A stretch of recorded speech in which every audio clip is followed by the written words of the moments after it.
chaque jour, que ce soit sur le forex, les indices, peu importe le marché, vous verrez un cas dans ces 4 cas que je vais vous montrer. Mettez juste vos graphiques en M15 et vérifiez ce que je vais montrer au tableau. On y va. Les 4 cas de trading. On y va. Le cas 1.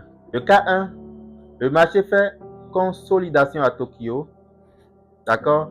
Un faux mouvement qui atteint l'ADR et un renversement. Vous faites le buy ici, vous mettez votre TP ici. Voici le cas 1.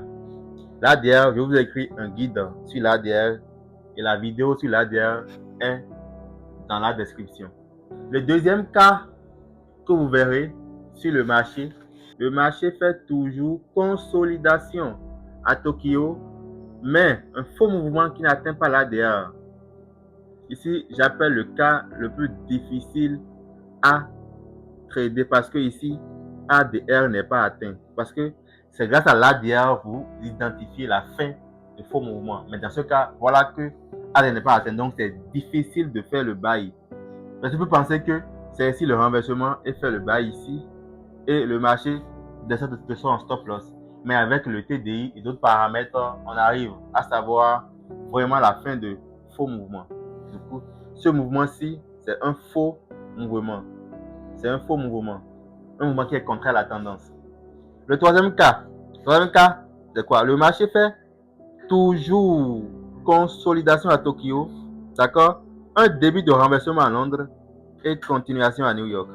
Ça veut dire quoi? Le marché débute son renversement à Londres et vous pouvez faire le buy ici et à New York le buy ici. Ce cas, c'est le cas le plus facile à trader parce que vous ressentez déjà le renversement à Londres. Donc, il est très difficile que le marché ne fasse pas continuation. Et le quatrième cas, le cas le plus facile toujours, c'est que le marché fait toujours consolidation, d'accord, à Tokyo et il fait no force move.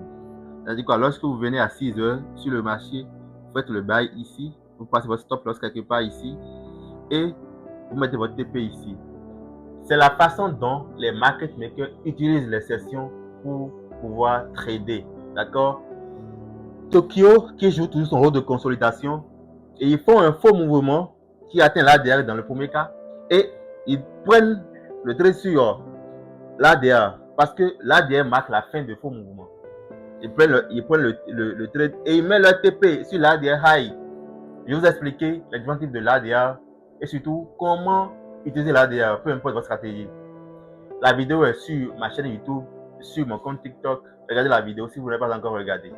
Le cas 2, c'est le cas le plus difficile à trader parce qu'on ne connaît pas vraiment la fin de faux mouvements. Parce que l'ADR nous aide en fait à repérer la fin de faux mouvements. Voilà que ici, l'ADR n'est pas atteint. Donc avec d'autres paramètres et le TDI, on arrive à savoir vraiment la fin de faux mouvements. Mais c'est le cas le plus difficile à trader. Le cas 3, qui est le cas le plus facile parce que déjà à Londres, le marché vous montre déjà le renversement. Et à New York, le marché fait continuation. Donc tout le monde peut trader le troisième cas. Le quatrième cas, c'est trop facile parce que lorsque vous venez au marché boursier, juste à la fin de la saison de Tokyo, à 6h GMT, plus soit à 6h GMT, vous verrez que le marché montre déjà le sentiment de continuation. Il n'arrive plus, il y a manque de liquidité. Donc les markets n'arrivent plus à créer en fait un grand faux mouvement. Soit vous verrez sur le marché, vous avez ça, soit vous avez ça, soit vous avez ça, soit vous avez ça.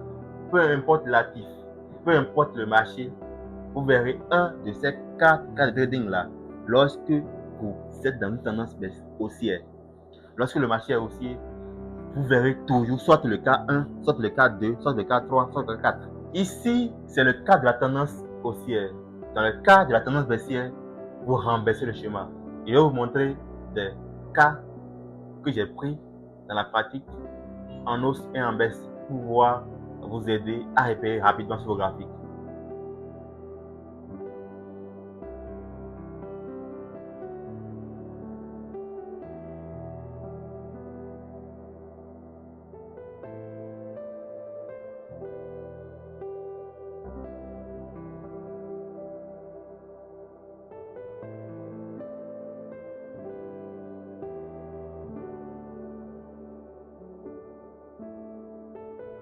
Si c'est la première fois que vous tombez sur ma vidéo, la première des choses à faire, c'est de liker la vidéo. Parce qu'en likant la vidéo, vous permettez à Facebook, YouTube et TikTok de mettre en avant nos vidéos pour ceux qui en ont besoin.